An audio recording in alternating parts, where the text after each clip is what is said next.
Alhamdulillah, by the grace of Allah, we were blessed and fortunate to go meet some of the orphans that have gone through the program, and people and young children that were still going through the program. And when you sit with them and the mother and come and tell you, this sponsorship doesn't only feed this child, it feeds the rest of its siblings.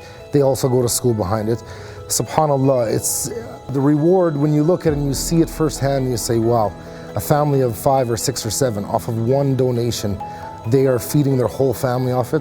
SubhanAllah, it's, when I say words don't describe, they just don't. Placing your hand on the orphan's head, you know, and helping that orphan, you have that reward of, you know, for every hair that's on that orphan's head.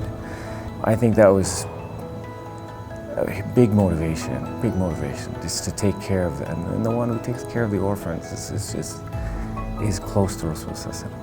You know, our wealth is a test for us, it's nothing. And the amount of wealth that we have is written for us 50,000 years before Allah subhanahu wa ta'ala has created the heavens and the earth, not before He's created us.